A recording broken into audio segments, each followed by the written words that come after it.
Sorry. Okay.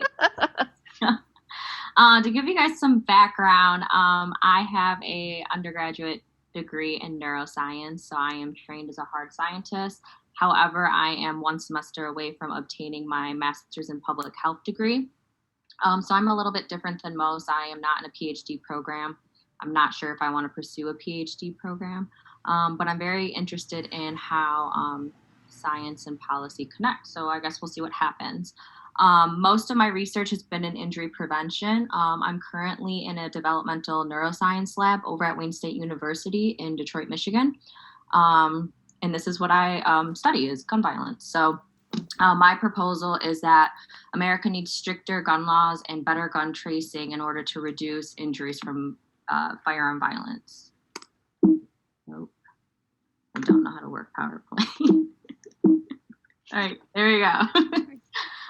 So my target audience is the Bureau of Alcohol, Tobacco, Firearms, and Explosives, also known as the ATF. I was going to direct my policy memo to the director and the associate deputy director, Regina Lombardo and Marvin Richardson.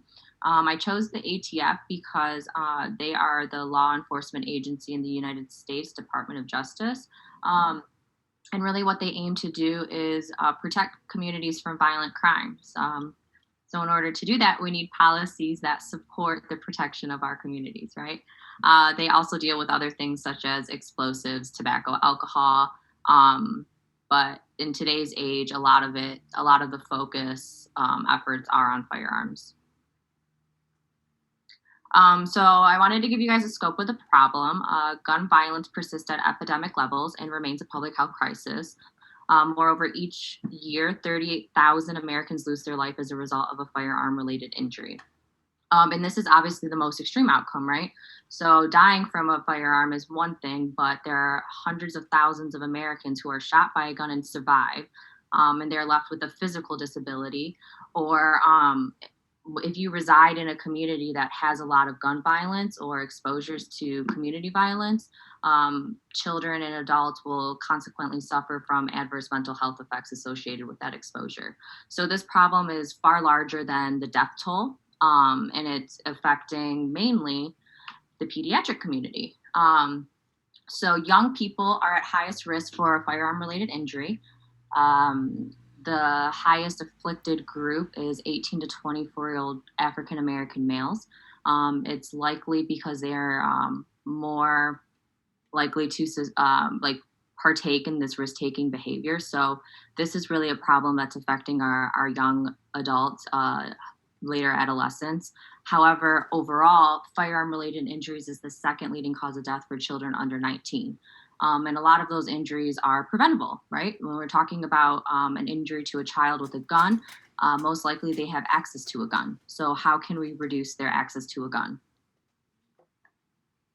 Other key players in this whole conversation is the Centers for Disease Control, and they really collect data that is aiming towards public health. They do a lot of really great tracking. The tracking that we are allowed in this moment is very small. So we know the number of shootings, non-fatal and fatal. There's about 30 states that contribute to the tracking system. And it doesn't give us like a whole picture. So where do these guns come from? What's the extent of the circumstances surrounding injuries? These are data points that are not accessible to researchers or really the public. So it's although they do track things, it's not perfect. And then the National Institutes of Health. So they're really responsible for funding gun research, which recently, actually earlier this year, $25 million was granted for funding for gun safety research. And to give you guys an understanding of how amazing that this is, gun research and gun research funding has been almost slim to none for the last 20 years. I mean, we've seen crime problems since the 80s. We've seen it peak in the 80s, kind of slope off, and now like in the early 90s, early 2000s, we have seen the incidence of firearm rates and crime go up. and there's been no research, there's been no funding support for this research. So this is a huge win for injury prevention researchers. We do have money that is going to support, and that was allocated to the CDC and the NIH. So in terms of needing funding for firearm research, that's accomplished, right? So now we need, researchers a few years to actually do the research and collect accurate data. So my suggestion is that these agencies should all collaborate together in order to aim towards a better data collection system surrounding not only gun violence, but also gun sales. So flipping the script to gun laws. The United States has the most guns and the weakest gun control laws in the industrialized world. And that is just, what we see. And that's what we're attributing to these high rates of violence. Research is supporting the effectiveness of gun laws. So what research does exist currently, a lot of research will support that gun laws reduce gun violence. And it's really that plain simple. Also, a huge argument against passing any gun laws is that it interferes with the Second Amendment. However, it's been supported that all these proposed gun laws are actually compatible with the Second Amendment right.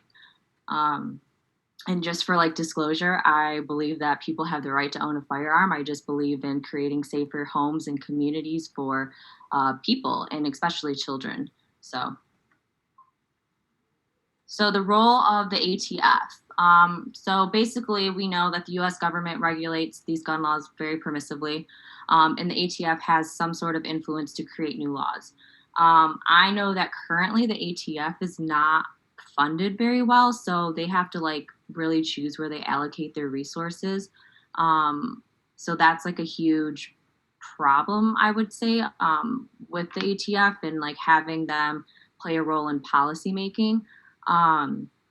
They do recognize on the website that firearms play a large role in violent crimes, and they really aim to kind of have some sort of enforcement on this. However, they don't necessarily have the resources to do so.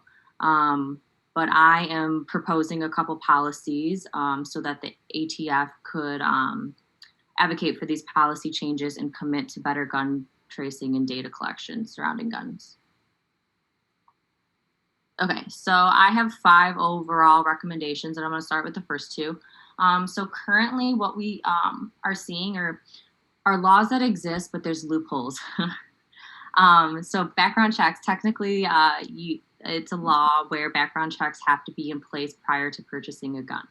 However, there are many loopholes that exist that allow the sale of a gun without a background check. So if someone were to go to a gun show, this law no longer applies to that person. So they purchase a gun over the internet or through a private sale, background checks don't apply to these individuals. Also, licensing restrictions. So there's a lot of loopholes that exist for allowing people with a previously convicted crime of domestic abuse, stalking, or hate crimes to purchase a firearm. And there's no restrictions on people with mental health disorders. So there's no system in place that prevents people from getting a gun who maybe shouldn't have a gun, or maybe who should be looked at more closely. And then talking about children, right? So we know that children is the largest population who is affected by gun violence, and people should be responsible for that. So child access protection laws. If a child were to obtain, if a 3-year-old walks into mom and dad's room and finds a gun that is unlocked underneath the pillow, and they pick it up and they pull the trigger and they harm themselves, that adult should be responsible for not properly storing their gun. Which, maybe I should have also put in my policy recommendations that safe gun storage should probably be a law. And that's not technically a law. It's more so of if you want to, you can store your gun safely, but if you want to use it for self-defense, you don't have to store it safely kind of thing. So maybe that should go into my policy recommendations too.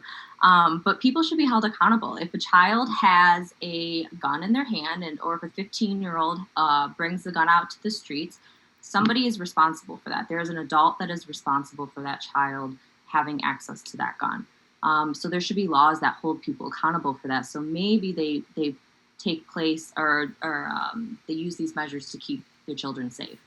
And then moreover, the assault rifles. We know that these military style assault rifles, they're not, they're aimed for maximum destruction. So the idea of having a gun for hunting or for self-defense, which are the two most common reasons people own a gun, there's no reason that anyone should have access to an assault rifle, which is designed to kill hundreds of people in a minute.